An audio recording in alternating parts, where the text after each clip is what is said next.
நாகையில் பெய்து வரும் தொடர் மழை காரணமாக வேதாரண்யத்தில் உப்பளம் தொழில் கடுமையாக பாதிக்கப்பட்டுள்ளது. இது குறித்த கூடுதல் விவரங்களோடு நம்முடன் இணைகிறார் செய்தியாளர் சல்மான். வணக்கம் சல்மான். தற்போது இந்த உப்பளம் தொழிலில் எத்தனை தொழிலாளர்கள் ஈடுபட்டிருக்கின்றனர்? இந்த மழை காரணமாக அவர்கள் படக்கூடிய அந்த வேதனை குறித்து கூடுதல் விவரங்களை பதிவு பண்ணுங்க.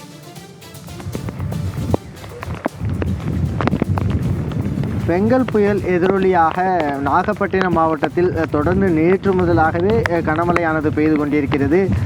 இதில் குறிப்பாக வேதாரண்யம் கடற்கரை ஒட்டியிருக்கக்கூடிய அந்த வேதாரண்யம் உப்பளம் பகுதியில் இந்த உப்பு உற்பத்தியை நம்பி 10,000த்திற்கும் மேற்பட்ட தொழிலாளர்கள் இதுபோன்ற தொழிலில் ஈடுபட்டு வருகிறார்கள். இந்த பகுதியை பொறுத்த மட்டிலும் 9,000 ஏக்கருக்கு இந்த உப்பு உற்பத்தியானது நடைபெறுகிறது. 3,000 ஏக்கர் அளவிற்காக இந்த உணவிற்கு பயன்படுத்தக்கூடிய உப்பும் 6,000 ஏக்கர் அளவிற்கு ரசாயன உப்புகளும் இது உற்பத்தி செய்யப்பட்டு வருகிறது. இந்த நிலையில்தான் இந்த 9,000 ஏக்கர் உற்பத்தி செய்யக்கூடிய நிலங்களும் தற்பொழுது அந்த உப்பள பகுதி முழுவதிலுமாக தொடர்ந்து கனமழை பெய்து வருவதன் காரணமாக அந்த கடல் நீரோடு சேர்ந்து மழை நீரும் சேர்ந்துள்ளதால் உப்பள உற்பத்தியானது முழுமையாக பாதிக்கப்பட்டிருக்கிறது. இந்த நிலையில்தான் இந்த பகுதியில் இருந்து ஏற்கனவே உப்புகள் தயாரிக்கப்பட்டு இந்த பகுதியில் பாதுகாப்பாக இதுபோன்று தார்பாய்கள் மூலமாகவும் அதே போன்று ஓலைகள் மூலமாக அடுக்கி வைக்கப்பட்டு அந்த ஏற்கனவே உற்பத்தி செய்யப்பட்ட உப்புகள் முழுவதுமாக ஒவ்வொரு பகுதிகளிலும் இந்த 9,000 ஏக்கர் பகுதியிலுமே முழுவதுமாக நாம் குவித்து வைக்கப்பட்டிருக்கக்கூடிய காட்சிகளை பார்க்க முடிகிறது. தொடர்ச்சியாக கனமழையானது நீடித்து வரும் நிலையில் இந்த உப்பு உற்பத்தியாளர்களுடைய வாழ்வாதாரம் என்பது கேள்விக்குறியாக இருக்கிறது. அதே போன்று ஏற்கனவே உற்பத்தி செய்யப்பட்ட உப்புகளும் மழை நீர் தொடர்ந்து வெளியேறுவதன் காரணமாக வீணாகக்கூடிய ஒரு நிலை ஏற்பட்டிருக்கிறது. இந்த உப்பு உற்பத்தியாளர்களுக்கு மாதந்தோறும் இந்த மழைக்காலங்களில் வழங்கப்படக்கூடிய அந்த நிதியான 5,000 ரூபாய் நிதியானது இந்த மாதம் வரைக்கும் தற்போது வரைக்குமாக வழங்கப்படாத நிலையில் ஏற்கனவே தொடர்ந்து 10 நாட்களாக அவர்களுக்கான தொடர்ந்து இந்த பகுதியில் மழை பெய்துவதன் காரணமாக உப்பு உற்பத்தியானது முழுவதுமாக நிறுத்தி வைக்கப்பட்டிருக்கிறது.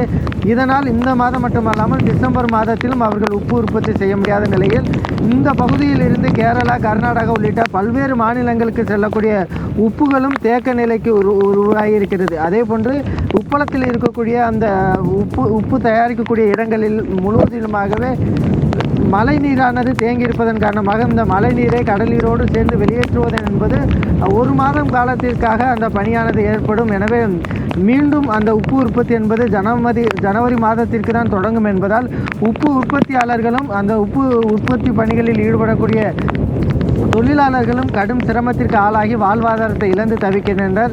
நாகப்பட்டினத்தை பொறுத்த மட்டிலும் ஒருபுறம் இந்த கனமழை, இந்த பெங்கல் புயல் எதிரொலியாக ஒருபுறம் கனமழையால் மீனவர்களின் வாழ்வாதாரம் 9 நாட்களாக முடக்கப்பட்டிருக்கிறது. மறுபுறம் விவசாய பகுதிகள் என்பது கீழவள்ளூர் உள்ளிட்ட அந்த பகுதிகள், தாலுகா பகுதிகள் முழுவதிலுமாக பல ஆயிரம் ஏக்கர் விவசாய பகுதிகளானது மூழ்கி இருக்கிறது. இதே போன்று மற்றொரு தொழிலாக இருக்கக்கூடிய உப்பு உற்பத்தியும் முழுவதுமாக பாதிக்கப்பட்டு உப்பள தொழிலாளர்கள் கடுமையான பாதிப்புக்கு உள்ளாகி இருக்கிறார்கள். எனவே அரசு அவர்களுக்கு வழங்கக்கூடிய 5,000 அந்த மாதாந்திர அந்த மழைக்கால உதவித்தொகையானது உடனடியாக வழங்க வேண்டும். ஏனென்றால் அடுத்த மாதமும் இதே நிலை நீடிக்கும். ஜனவரி மாதம் வரைக்குமாக உப்பு உற்பத்தி நடைபெறாது என்பதால் தங்களுக்கான அந்த நிதியை வழங்க வேண்டும் என உப்பு உற்பத்தி தொழிலாளர்களும் கோரிக்கை விடுத்திருக்கிறார்கள். வேதாரண்யம் பகுதி முழுவதிலுமாக 9,000 ஏக்கர் அந்த உப்பு உற்பத்தி தொழிலானது நாகப்பட்டினம் பகுதியில் பெய்யக்கூடிய கனமழை காரணமாக பாதிக்கப்பட்டுள்ளது. சிக்கந்தர்,